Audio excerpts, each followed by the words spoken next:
Hello, everyone. My name is Andrei Yelensky. I'm not Benoit. Even though his name is there, he was helping me out setting up this talk. So the talk is about gohbase, which is a HBase client written purely in Go. Let me start going over it. It implements most of the functionality of HBase, at least in use case of Arista. We use it in a couple of projects, and the rest of the functionality is implemented as we need. It's based originally on async HBase, which Benoit wrote, and he actually started the gohbase originally, and still is fully involved reviewing my bugs. And so it's Tuna-proof.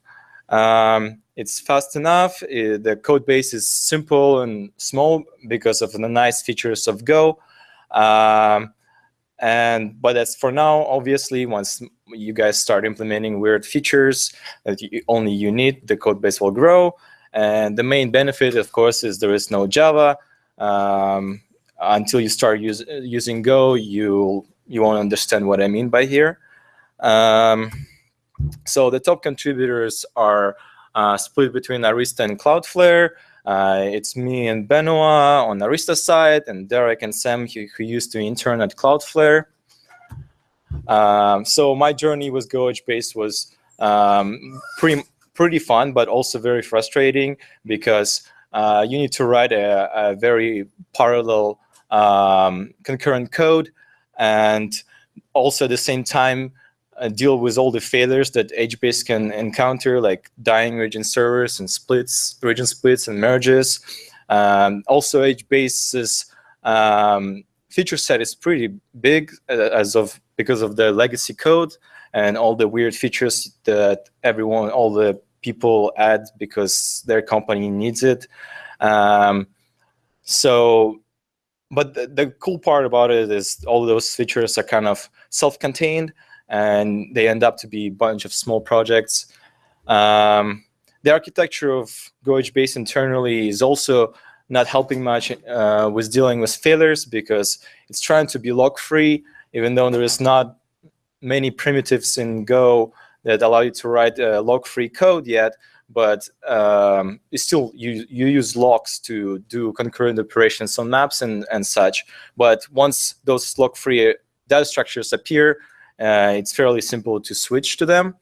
But since we're trying to be log-free and also have a concurrent code that deals with failures, that sends up to some nasty race conditions that are pretty fun to debug. Also, the rest of my talk is going to be trying to benchmark the gohbase driver versus Java driver, because that's probably the speed you most care about. And that ended up pretty tricky. And in the meantime, also found a bug in HBase, which is usually the other way around. So Go is a pretty suitable language for writing highly concurrent code. And as it has a bunch of primitives like Go routines and channels to allow you to write it, built-in primitives to allow you to write it safer and simpler. You just start a Go routine, which is like a thread, by saying Go on your function, and then instead of doing chains of callbacks, you utilize channels, which are like synchronized queues that the main thread or whatever other thread is reading it off. Then there is this context library, which is handy to pass to your functions if you want to prematurely cancel them based on a timeout or just because you feel like it. That is used throughout the whole gohbase. So for example, here is a snippet of code. You're trying to do a GET request, but let's say you don't want to wait longer than 100 milliseconds. So you just cancel that, you just pass a context which is cancelable. And if your GET request doesn't resolve within 100 milliseconds, it will just return an error, deadline exceeded. So that is pretty useful in that It fits very nicely in most of web applications of written in Go, since they utilize contexts a lot. So the internal architecture is fairly straightforward. There are two main cases. One is a normal case, which isn't really a normal case. It's more like a cache hit, and it's not really 95% of the time. It's more like 99% of the time. But let's go with this. So typically you have a client that wants to perform some operation on a row. A client here is like meaning a thread. The thread needs to know to which region it needs to go for. So it will look up in a tree where does my key fall into. So once we find the region has a pointer to the region server. We have a region client on the front end, sorry, on the Go HBase side, that allows you to talk to region server. So once we find that, we can just write to the region server connection, and in the end, it looks like the same. It is like the same thread writes to the connection in the end. On the other way around, there is a Go routine. There is one per region server that continuously keeps reading from the connection, and once it receives a response, it finds an original RPC that made the request by using the associated ID, and dispatches it back to the original requester. So to recap that, you can see that the same Go routine that creates a request also ends up writing to the connection. So there is no blocking here. There is no waiting for other requests to complete or anything. And there is one Go routine per region server on the region client that keeps reading and dispatching back everything to the caller. So you can see that the internals are asynchronous, but the API is still synchronous, like you are used to in a normal HTable client. But since it's written in Go, it makes it very easy to write synchronous code that is easy to parallelize and make it concurrent. So, and then there is a second case, which is not as simple, but still fairly straightforward. At first, it might seem like there is magic. So let's say you have a failure. You found a region, you making a request, but once you made a request, your region server died. So what happens there is, as you would probably expect, the request returns an error. We see that the region server is dead. We mark it dead. We find all the regions that were part of that region server and mark them unavailable in cache. So all the next threads that are going to try to make a request going to block until that region, all those regions are available again. While in the meantime, for each of those regions, the first guy who failed is going to start a Go routine to reestablish that region, which typically means go and look up in a meta table on HBase. Also, once you look up the new region, it comes with a new region server it's on. So we might also need to reestablish a connection to a new region server or use an existing one that we already have cached. And then we also need to send a probe to that region, which means just a GET request on a key within that region. As just because the meta has this information doesn't mean that region server is actually serving that serving requests for that region. And once everything passes there, and we exit out of our backoff loop, we mark all the regions available, and all the work returns as usual. So now, since probably most of you don't care about internals and care about if it's fast enough, we spent some time trying to benchmark this. So the original requirement was trying to eliminate as many bottlenecks as possible, which is no disk I/O, no network. Tried using standalone, pseudo-distributed. That wasn't just to set up the benchmarks. Most of the benchmarks were done with distributed setup of HBase on the same node using Docker and the Linux networking, and the final results were done taken from 16-node HBase cluster. So the first thing we hit when we're trying to benchmark is, why is it not doing anything? We're trying to write as many, to do as many gets as possible using one client, and we still only see about 70% of a core used per region server on the goHBase side.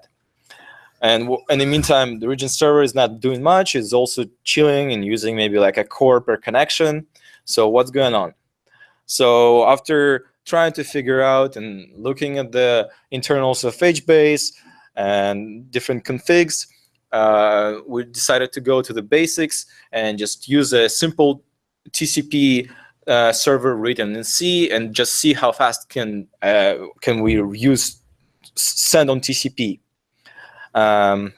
So I use this TCP Kali library, and you can see here as a top screenshot that there is a 75% split. So that was interesting to see. While we did see that there was 100,000 queries per second per operation, which is within reasonable range, as it's the context switch on the Linux is 2 microseconds. But where is the rest of 50% of CPU? So digging deeper, perf top shows this. 30% utilization is spent in this function copy user generic string, which is named weirdly, but it does what it says. It copies the string from user space into kernel space and from kernel space into user space. So you can start seeing here that the numbers kind of add up here. You end up using about a core per connection, and it was a little bit weird to me to see that the 30% of that time is spent in the kernel, and I'm not sure if I was missing something, but that was good enough for me. And it explained to me why we are using one core per connection is because Linux is not like under the hood is going to parallelize all the string copying, and most likely in Java or in Go, all the read writes are synchronized anyway. So that was an interesting experience to go that far. So after that, we decided to ask for some help, and Michael Stack suggested this issue that he opened, that he noticed that using the Yahoo's benchmarking tool, it wasn't utilizing all the cores as well. HBase and the client wasn't utilizing everything. So he did this short-circuiting patch, which instead of going through a normal path in the region server, which means when you make a request, there is this pool of threads that are called handlers that take your request, and then once they take the request, they throw it at the scheduler. That is also on the other end. There is a thread of pool of threads that are actually the threads are going to fetch your results. So all the requests are going to be going through the scheduler. So what this patch allowed is to short circuit there, and the same thread that takes your request is going to be going to the storage and fetching your result. So you can see from here, from the benchmarks, that the latency, which is red, is with the patch, went down, and the throughput also went up a bit. However, this still, it's kind of cheating here. It's still useful to have the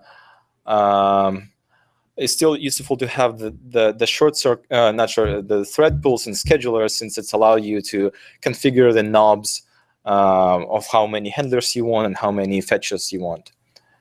Question? Sorry. Can you share with us which version of the Linux kernel was used for this test? It was 3.9 maybe. Okay. So anything before 4.4 should not be used for performance testing because they have the famous basic code. We saw the same issue in our production cluster, which is running like 410, yeah. 410. It was the same issue, which is Conversation for after the top. Yeah. okay. So yeah, with the fast patch, I started seeing similar thing, which is actually this one is Linux 4.10, 75% split per connection, which means that 75% on the client side and 75 on the region server side. While without the patch, it was about 100% CPU per connection on the region server side, which was doing probably all that scheduling and wasting cycles there. So then the moral, what I learned here is that, yeah, with more threads, you amortize a bit more, so you get more throughput. And with more connections, you're going to get way more throughput because you get to utilize all the cores. So the results, so the setup was 30 million rows, about 150 bytes per request, and over 200 regions, over 216 region servers, and the results weren't really surprising. The random read, which means a bunch of random gets, 30 million random gets, are about the same. Which is kind of, I'm not sure the reason is because they actually perform the same, or the HBase here is the bottleneck. But in any sense, it's at least as fast as HTable. So, but on the other side, the memory allocation, total memory allocated through the whole benchmarking was about 3 times less on the Go side. So I think there's a big win here on the GoHBase side. For the scanner, it's a bit different picture. GoHBase is slower once you have less threads. So yeah, the vertical axis here is the time taken. And the horizontal is number of threads.